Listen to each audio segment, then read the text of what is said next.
These sun rays shining through clouds was the first time that sun rays, also known as crepuscular rays, have been viewed so clearly on Mars.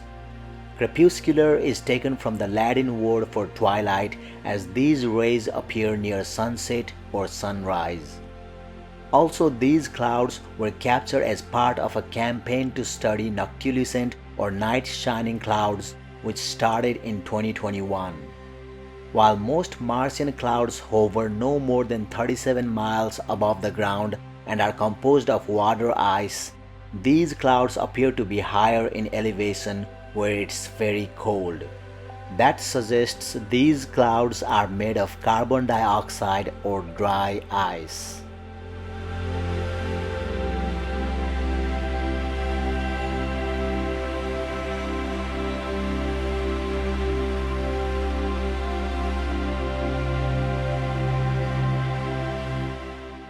This view shows part of a large cluster of chaotic terrain found in the southern hemisphere on Mars. Many regions of chaotic terrain are found at the head of large outflow channels that were scoured by ancient floods. This is one region that is not associated with an outflow channel. Chaotic terrain can form when subsurface volatiles such as water are catastrophically released and the overlying surface collapses. It is not known whether isolated chaotic terrain such as that seen here formed in the same way that the chaotic terrain near the outflow channels did, as wind erosion might also play a role in their formation. This terrain is an especially interesting area because gullies thought to have been eroded by liquid water are located on its mesas. The gullies have a wide range of orientations and many appear to emanate from a distinct layer in the mesas. While it is not known why gullies form on one slope rather than another, isolation or amount of sunlight received, availability of water, and regional slope are possible contributing factors.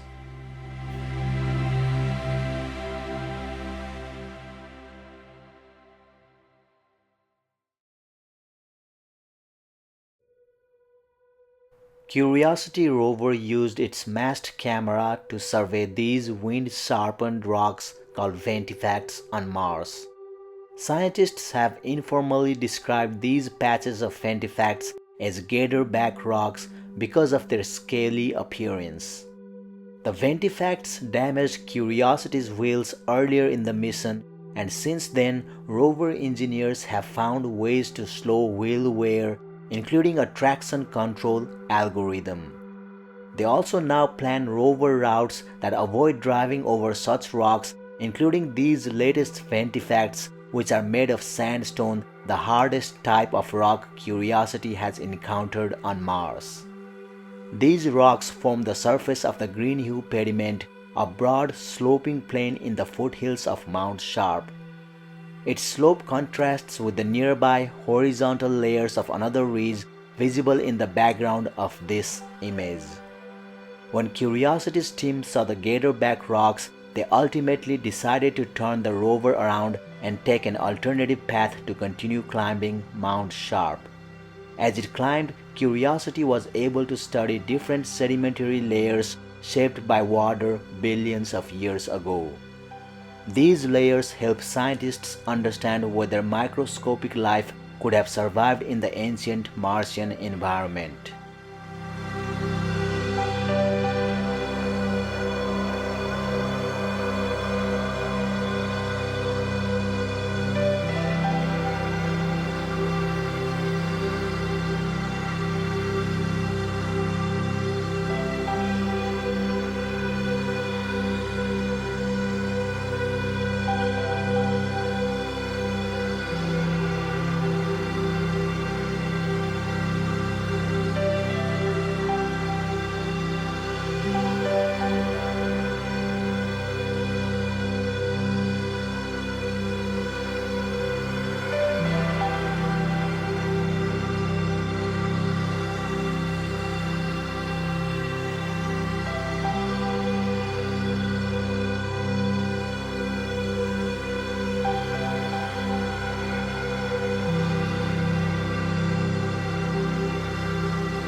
This is the first 360-degree panorama taken by Perseverance rover using its Mastcam Z, a zoomable pair of cameras. Also visible in the panorama in the distance is the rim of Zero crater, Perseverance rover's landing site.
The rocks here exhibit many interesting patterns, including rounded pebbles that are approximately 0.8 to 1.2 inches across. The pebbles are embedded in a finer-grained matrix of material, and the rounded pebbles must have been exposed to erosion in the past before they were embedded into the rock. The layered rocks in this area are thought to have formed from an impact event as ejected deposits, which also illustrate the complexity of the rocks.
This panorama shows Spirit rover's destination toward the Columbia Hills on the right.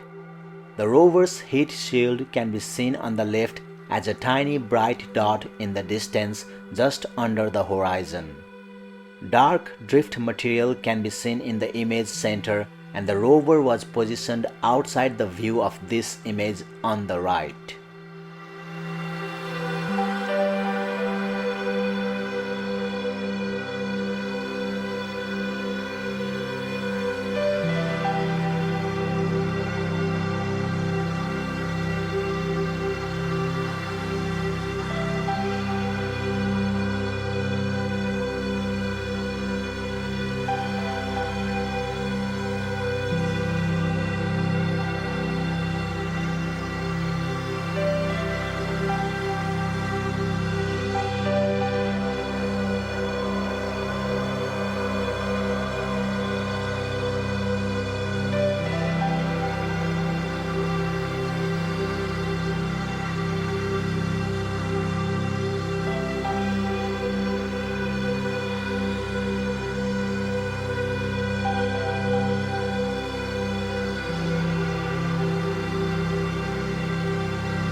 The crater in this view is one of several impact craters on Mars that have light-toned layered deposits along the crater floor.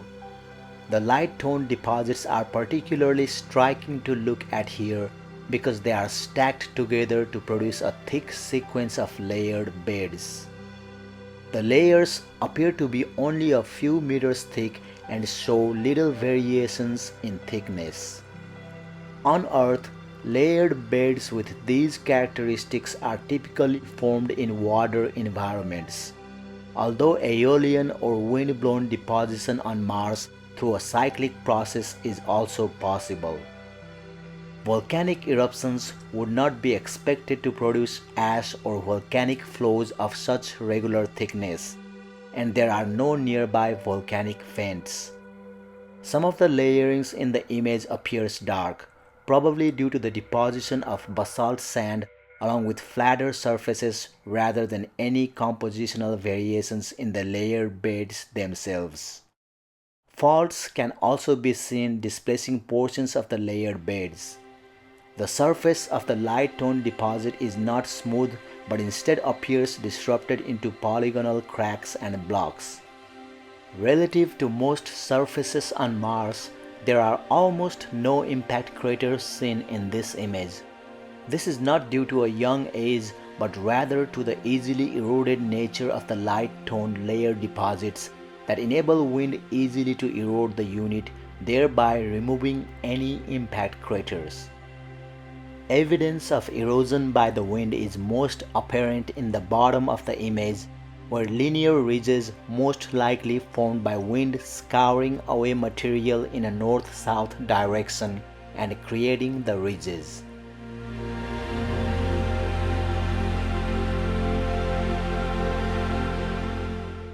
This panorama shows beautiful layering in rock outcrops at an outcrop hill at the base of Mount Sharp. The region contains sedimentary rocks that scientists believe formed in the presence of water.